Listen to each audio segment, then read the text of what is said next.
topik yang ke-30, tema 30, subtopiknya yang ke-6 di halaman 282. Bab man shoma ramadhana imanan wa ihtisaban wa niyatan. Nah, ini ada syarahnya sedikit. Subtopik tentang siapapun yang menunaikan puasa Ramadan dengan dasar iman, dilakukan karena Allah dan berniat untuk memperbaiki dirinya. Tolong catat ya. Ini mumpung masih hari kedua, sudah utama belum? Karena kalau yang standar kan niat, ya kan? Terus tahan lapar, tahan haus, tahan syahwat, tunggu buka. Ya kan? Makanya baru sahur udah lihat jadwal buka kan hari ini, jam berapa bukanya gitu kan? Kadang begitu, itu standar. Nah, kita yang ngaji ini melewati batas standar. Bab man, siapapun. Untuk semua terbuka, tapi secara personal. Jadi kalau kita baca man artinya Nabi kirim pesan untuk kita secara personal.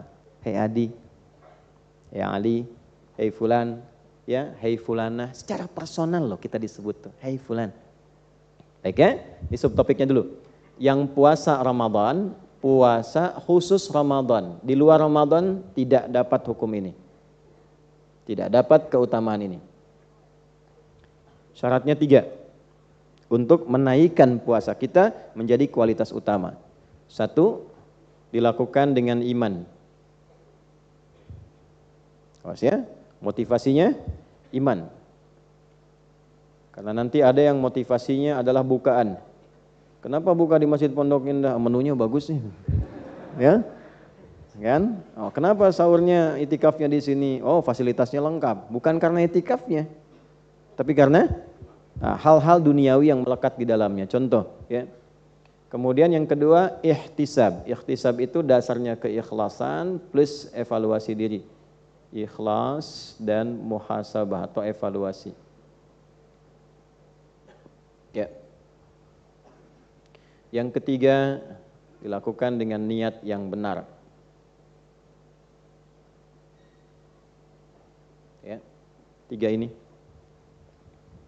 Bukan sekedar dilafadzkan atau dihadirkan di dalam hati, tapi memang komitmen disampaikan dengan benar niatnya.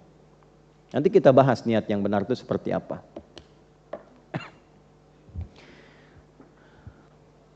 Sudah? Wa qalat Sayyidatu Aisyah radhiyallahu taala anha, dan pernah menyampaikan tambahan keterangan Sayyidah Aisyah radhiyallahu taala anha anin Nabi sallallahu alaihi wasallam, dari Nabi sallallahu alaihi wasallam, ini tentang keutamaan niat ini.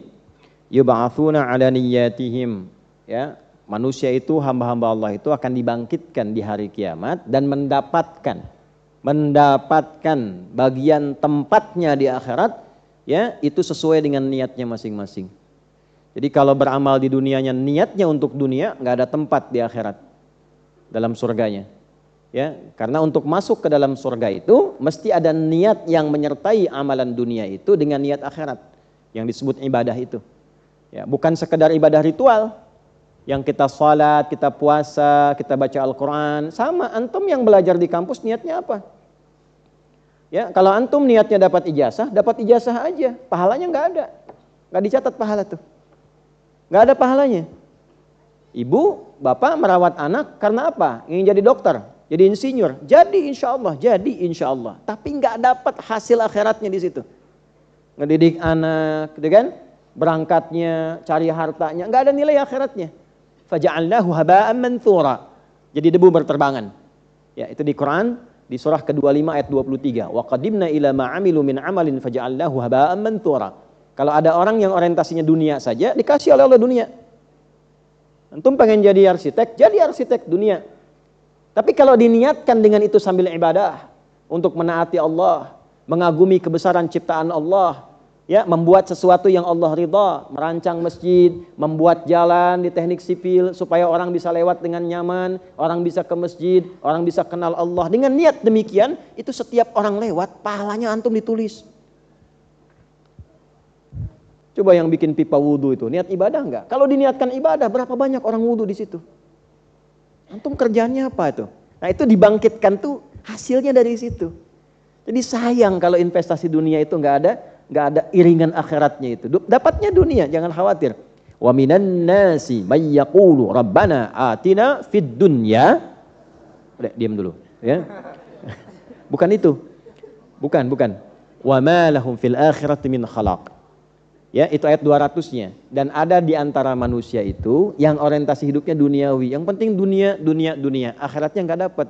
Tapi ada orang yang cerdas karena tahu akan meninggalkan dunia dan tahu dunia bukan tempat tinggal tapi tempat meninggal, ya, maka dia gunakan dunia untuk investasi akhirat. Wa minhum may yaqulu rabbana atina fid dunya hasanah. Tuh, cari hasanah. Wa fil akhirati hasanah wa qina adzabannar. Jadi dia bekerja di dunia juga. Cuma dia mengkonversikan kegiatan dunianya supaya punya nilai akhirat. Kerjanya tetap di situ. Yang baik. Belajarnya tetap belajar, cuma dia niatkan. Nah, niat ini pembedanya yang menjadikan arah vektor kegiatan kita itu benar di hadapan Allah. Itu poinnya. Jelas ya?